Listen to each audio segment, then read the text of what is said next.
Hey everyone, welcome to my another video. সকলকে জানাই good morning.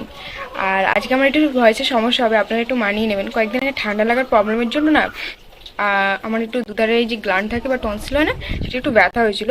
তো ব্যথাটা ঠিক হয়েছে, কিন্তু ভয়েসটা এখন না রিকভার হয়নি। তো যাই হোক, আজকে আমি এক জায়গায় ঘুরতে যাব। আজকে না, কয়েকদিনের জন্যই ঘুরতে যাবো আর কি। বাড়ি থেকে অনেকটা দূরেই যাব, কোথায় যাব সেটা বলবো না, আপনারা ভিডিওতেই দেখে নেবেন।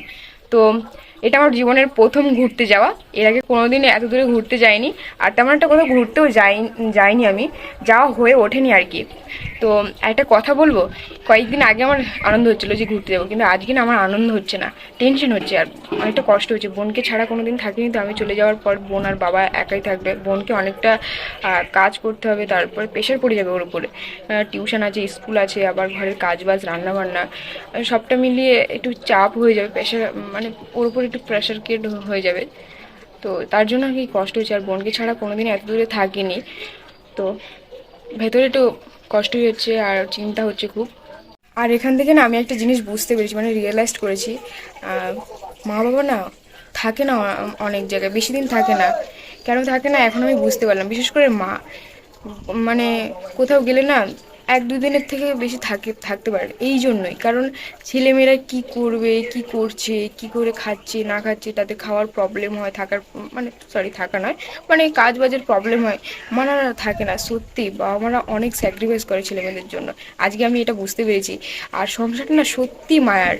এই যে আমার একটা পিছুটান, যে বোন কি করবে না করবে, সত্যি মায়া, মানে মায়া কাটিয়ে আমি যেতেই পারছি না, এতটাই সংসারটা মায়ার জিনিস। যাই হোক, সবার কথা তো ভাবতেই হবে, সেটা তো বাঞ্ছনীয়। কিন্তু এই যে আমি নামক একটা মানুষ আছি, সেটাকে তো ভাবতে হবে নাকি, যে আমাকেও তো একটু এইসব কিছু থেকে একটু বিরতি নিতে হয়, বা ঘোরাতে হবে, খাওয়াতে হবে, নিজেকে একটু হ্যাপি করতে হবে, ভালো কিছু দেখাতে হবে, ভালো কিছু জানতে হবে, বুঝতে হবে। তো তার জন্য নিজের কথাটাও ভেবেও চলো যাওয়া যাক। মানে আমি একটু দুটানায় আছি, একদিকে বলছে যাস না, মনকে ছেড়ে যাস না, আবার একদিকে বলছে যাওয়াই যেতে পারে, কয়েকদিনের তো ব্যাপার। একটা কথা কি বলুন তো, কারোর জন্য কিছু থেমে থাকে না, সব কিছুই চলে। কিন্তু আমি তো আর কি চলে যাচ্ছি না একেবারে কয়েকদিনের জন্য, বুঝিয়ে দিয়ে যাব ঠিকঠাক করে। তো ঠিকঠাক করে নেবে, এই আর কি একটু প্রবলেম হবে আর কি। তো কয়েকদিনের তো ব্যাপার, চলেই আসবো। তো যাই হোক, আর সব মিলিয়ে কষ্ট সুখ দুঃখ সব মিলিয়ে একটা ভালোই ফিলিংস কাজ করছে। ঘুরতে যাব অনেকগুলো দিনের জন্য। তো আর কোথায় কোথায় ঘুরতে যাব সেটাও আপনারা ভিডিওতে দেখে নেবেন, মানে এই ভিডিওতে না, পরের ভিডিওতে দেখে নেবেন। তো চলুন ভিডিওটা শুরু করা যাক।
গড়েই নিতে মোটে না গড়ছে না, সাইকেল চাকার ভিতরে, এই চাকার ভিতরে ওখানে ঢুকে গেল না,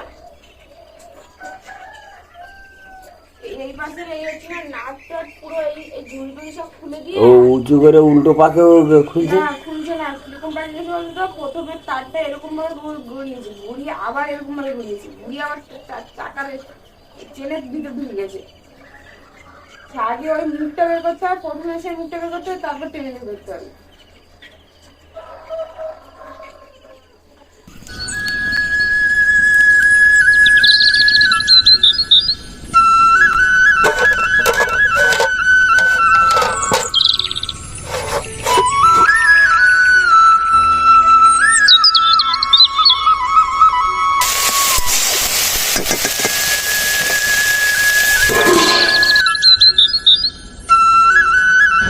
চলুন চলুন গুছিয়ে গাছিয়ে বেরিয়ে পড়েছি। আর বাবা এখানে এসেছিলো টোটো স্ট্যান্ডে আমাকে এগোতে, আর আমি না বেরোতে লেট করে ফেলেছি, কারণ আমাদের টাইমিং ছিল 8টার মধ্যে খেয়াঘাটে পৌঁছতে হবে, কিন্তু আমি বেরিয়েছি 8:30 নাগাদ। আর আমার এখানে একটু মনটা খারাপ হয়ে গিয়েছিল, কারণ যখন গাড়িটা স্টার্ট করে না বাবার মুখটা একটু শুকিয়ে গেছিলো। আর বোনের সাথে তো আমার দেখাই হয়নি, কারণ ও গিয়েছিল টিউশন, আর তার জন্য আর কি দেখা হয়নি। আর ফাইনালি পৌঁছে গেছি খেয়াঘাটে। আর এটা আমাদের নতুন খেয়াঘাট, আর এটা না বিদ্যাধরী নদী আমাদের। আর আমাদের দ্বীপটা চারিদিকে নদী, যেদিকেই যেতে চাই আমরা নদী পেরিয়ে যেতে হবে। যাই হোক, চলুন কেয়ার সাথে আগে দেখা করা যাক।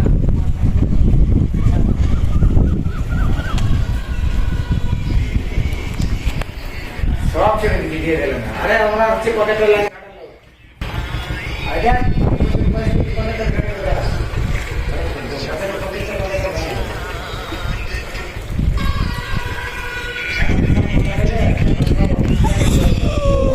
কি দেখছি দেখ, ফোন দেখছি তখন থেকে। একবারে ফোন নিয়েছিস কেন? ও আপনাদের তো বলাই হয়নি যে কেয়ার সাথে আমি যাচ্ছি, ও আমার সাথেই থাকবে না, বলা ভুল হলো, ওর সাথে আমিই থাকবো। বাইরে ওর রিলেটিভস আছে, সেখানেই থেকে আর কি দুজনে মিলে ঘোরাঘুরি করব। তো যাই হোক, খেয়া চলে এসেছে। আর এই খুশি হওয়ার কারণটা কি বলুন তো, যে পরীক্ষা হয়ে যাওয়ার অনেক দিন বাদে ওর সাথে আমার দেখা হলো। তো চলুন।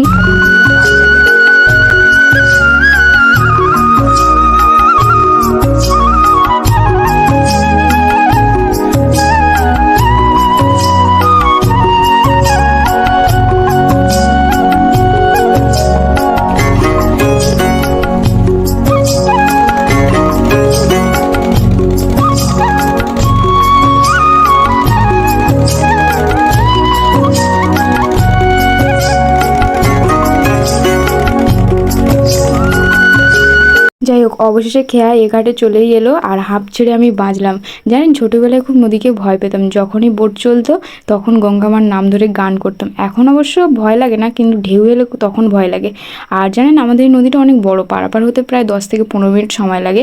আর এই যে চলে এসেছি গাড়ি স্ট্যান্ডে, আর এখান থেকে ম্যাজিক টানা যায় ক্যানিং। আমাদের ক্যানিং যেতে হবে এখন। আর ও সামনে বসে বলে আগে চলে গেছে, আর আমারও জায়গা ধরে রেখেছিল, আর সামনে বসেছিল।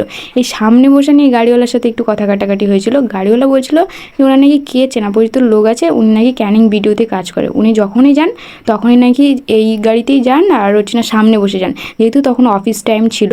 সো তার জন্য আমাদেরকে নেমে আর মধ্যখানের সিটে বসতে পারেন, যেহেতু মধ্যখানের সিটে জায়গা ছিল। তো তখন কেয়া বলে কি, আমরা কি টাকা দিয়ে যাচ্ছি না, উনি কি একাই টাকা দিয়ে যাচ্ছেন? আমরা যেহেতু টাকা দিয়ে যাচ্ছি, তো তার জন্য আমরা সামনে বসবো, আমাদের ইচ্ছা। উনি ভিডিওতে জব করেন বলে কি ওনার জন্য জায়গা ছেড়ে দিতে হবে? উনিও টাকা দিয়ে যাচ্ছেন, আমরাও টাকা দিচ্ছি। পারলে উনি একটা স্পেশাল গাড়ি কিনতে পারেন, তো যদি ওনার সমস্যা হয়। তো এই কথা শুনে গাড়িওয়ালা বললো ঠিক আছে তোমরাই বসো, উনি নাহলে পরের সিটে বসবেন। তো যাই হোক, ওকে আমি অনেকক্ষণ থেকে চুপ করতে ও শুনছিল না।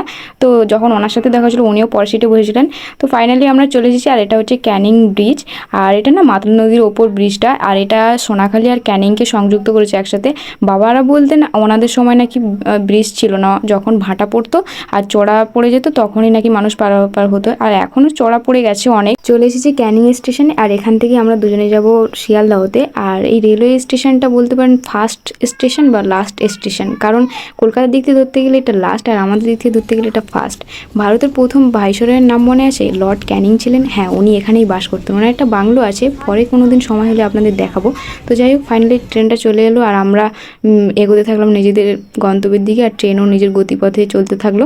তো যাই হোক, আর আরেকটা কথা, কেয়া না আমাকে এই সময়টা খুব গাইডলাইন দিয়েছে। এই যে লং জার্নিটা, আমি কোনোদিন আগে একা বেরোইনি, এই প্রথম একা বেরোলাম। তো ও আমাকে একটা গার্জিয়ানের মতো খুবই কেয়ার করেছে, আর সবসময় বলছে যে ফোনটা ঢুকিয়ে দে, কারণ কেউ যদি ছিনতাই করে নিয়ে যায়, ওরই হচ্ছে এই ভয়টা। তো এই প্রাকৃতিক দৃশ্যটা আমার অনেক সুন্দর লেগেছে।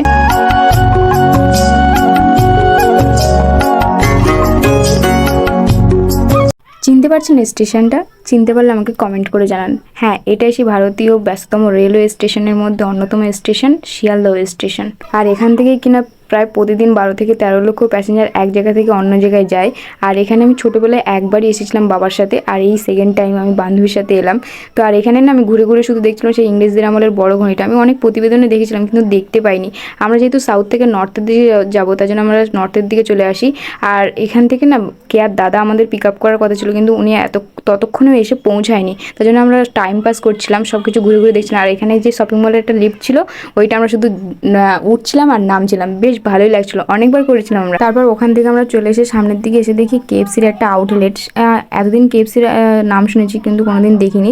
আরও অনেক কিছু দেখে ক্লান্ত হয়ে স্টেশনে এক জায়গায় বিশ্রাম নিতে বসি আমরা। আর সামনের দিকে তাকিয়ে দেখি আগের পিকচার আর এখনকার পিকচার একসাথে অ্যাটাচ করা, দেখে খুব ভালো লেগেছিল। আপনাদের এখানে একটা টুইস্ট রিভিল করি, আমাদের মূল ডেস্টিনেশন ছিল বিরাটি, তার জন্য আমরা বনগা লোকাল ধরেছিলাম। তো বনগা লোকাল অনেক দেরিতে ছাড়ছিল বলে কি দাদা বলছে গেদে লোকাল ছাড়ছে, তো গেদে লোকালে আমরা তার জন্য উঠে যাই। ওখান থেকে উঠে আগরপাড়াতে নামি, ওখান থেকে আবার টোটো ধরে বিরাটিতে যাই, আর যেখানে যাওয়ার কথা ছিল সেখানে পৌঁছে যাই, মানে কিয়া দাদার বাড়িতে। আর গিয়ে দেখি বৌদি আমাদের জন্য রান্না করছে, নিরামিষ রান্না করেছিল, কারণ আমরাই বলেছিলাম নিরামিষ রান্না করতে। মানে বিষয়টা কেমন জানেন, এ হতে গিয়ে তা হয়ে গেছে। তো আজকের ভিডিওটা এতটুকু, দেখা হবে পরের ভিডিওতে। রাতে